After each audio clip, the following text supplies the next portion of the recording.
সত্যের বিনা ইসলামী ঐতিহ্য প্রচার করাই আমাদের লক্ষ্য। আসসালামু আলাইকুম ওয়া রাহমাতুল্লাহি ওয়া বারাকাতুহু। সুপ্রিয় দর্শক মণ্ডলী, সত্যের বিনায় স্বাগতম। মিথ্যা ও মিথ্যুকের পরিণাম, পর্ব নম্বর 3। প্রিয় দর্শক মণ্ডলী, মিথ্যা ও মিথ্যুকের পরিণাম বিষয়ক শেষ পর্বে আপনাকে স্বাগতম। 8 নম্বর, শিশুদের সাথে মিথ্যাচার। অনেক সময় শিশুদের সাথে কৌতুক করে বা তাদের কান্না থামানো কিংবা মন ভোলানোর জন্য তাদেরকে মিথ্যা প্রতিশ্রুতি বা প্রলোভন দেওয়া হয়ে থাকে।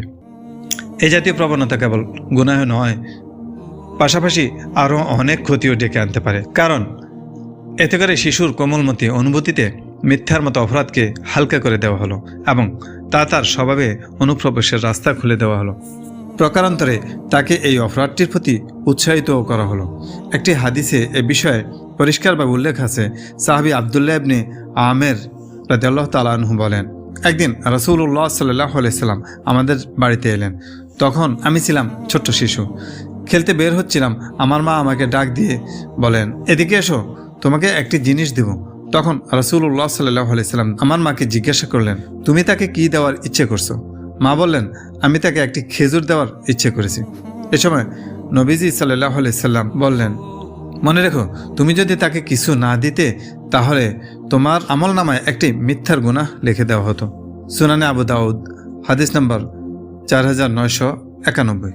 অন্য একটি হাদিসে রাসূলুল্লাহ সাল্লাল্লাহু আলাইহি সাল্লাম ইরশাদ করেন, যে ব্যক্তি কোনো শিশুকে বলল, এসো তোমাকে কিছু দিব, তারপর দিল না, এটিও একটি মিথ্যা। মুসনাদে আহমদ, হাদিস নম্বর 9836।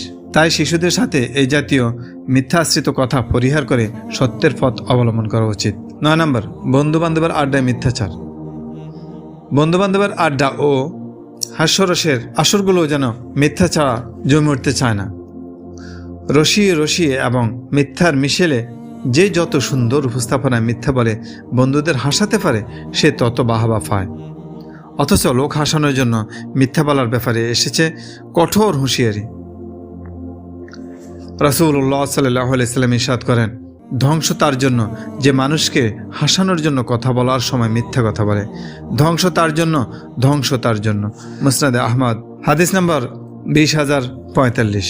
মুসনাদে আহমদ, জামে তিরমিজি, হাদিস নম্বর 2315। সুনানে আবু দাউদ, হাদিস নম্বর 4990। হাদিসটির মর্ম খুবই কঠোর ও ভয়ঙ্কর। তাই আল্লাহ তাআলা আমাদেরকে মানুষকে হাসানোর জন্য মিথ্যার আশ্রয় নেওয়া থেকে বেঁচে থাকার তৌফিক দান করুন। 10 নম্বর, কৌতুকের মড়কে মিথ্যা। আমরা অনেক সময় নিজ কৌতুক, মস্করা ও মানুষকে হাসানোর জন্য মিথ্যার আশ্রয় নিয়ে থাকি। অথচ রাসূলুল্লাহ সাল্লাল্লাহু আলাইহি সাল্লাম কৌতুক ছলে ও মিথ্যা বলতে কঠোরভাবে নিষেধ করেছেন। এক হাদিসে রাসূলুল্লাহ সাল্লাল্লাহু আলাইহি সাল্লাম ইরশাদ করেন, ধ্বংস তার জন্য যে মানুষকে হাসানোর জন্য কথা বলার সময় মিথ্যা কথা বলে। ধ্বংস তার জন্য, ধ্বংস তার জন্য। জামে তিরমিজি, হাদিস নাম্বার 2315। সুনান আবু দাউদ, হাদিস নাম্বার 4990। হাদিসটির বর্ণনা শৈলী হাদিসের মর্ম কথাকে জোরালো করেছে, যার তুলনা নাই। তাই কৌতুক ছলেও মিথ্যা কথা বলা থেকে আমাদের বিরত থাকতে হবে। একথার অর্থ এই নয় যে ইসলামে কৌতুক ও রসিকতা নিষিদ্ধ। ইসলামে কৌতুক ও রসিকতার অনুমোদন আছে, তবে সেটা হতে হবে সত্যতায় ও বাস্তবতার নিরিখে। রাসূলুল্লাহ সাল্লাল্লাহু আলাইহি সাল্লাম নিজেও মাঝে মাঝে কৌতুক ও রসিকতাপূর্ণ কথা বলেছেন, কিন্তু কখনোই এমন কৌতুক করেননি যাতে মিথ্যা ও অবাস্তব কথা থাকতো। যেমন একদা এক সাহাবী রাসূলুল্লাহ সাল্লাল্লাহু আলাইহি সাল্লামের দরবারে এসে বাহন হতে পারে এমন একটি উটনি চাইলেন। তার আবেদনের প্রেক্ষিতে রাসূলুল্লাহ সাল্লাল্লাহু আলাইহি সাল্লাম কৌতুক করে বললেন, আমি তোমাকে একটি উটনির বাচ্চা দেব। নবী করিম সাল্লাল্লাহু আলাইহি সাল্লামের এই কথা শুনে সাহাবী অবাক হয়ে বললেন, হে আল্লাহর রাসূল, আমি উটনির বাচ্চা দিয়ে কি করব? আমার তো প্রয়োজন বাহন।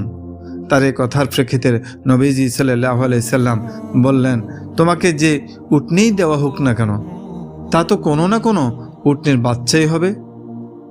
জামে তিরমিজি, হাদিস নাম্বার 1991।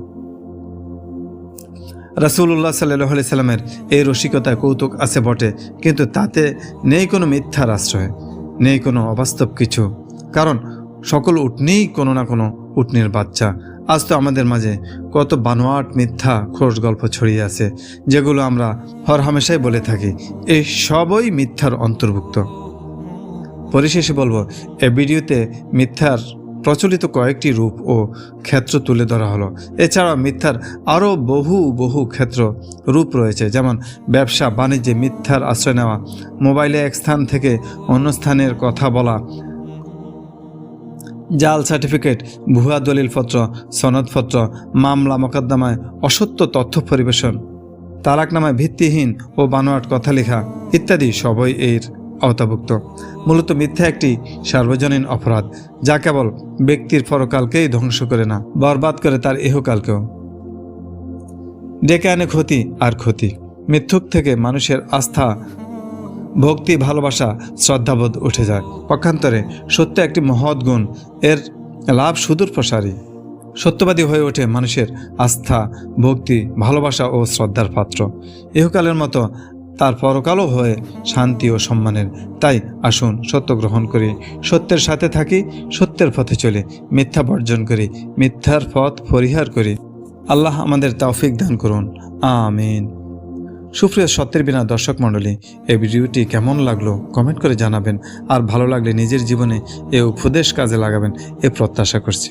মনে রাখবেন, ইসলামী ঐতিহ্য প্রচার করাই আমাদের একমাত্র লক্ষ্য। সত্যের বিনার একটি ভিডিও শেয়ার করে আপনিও হতে পারেন এই গৌরবময় কাজের অংশীদার। ভালো থাকুন, শুভকামনায়। আসসালামু আলাইকুম ওয়া রাহমাতুল্লাহি ওয়া বারাকাতুহু।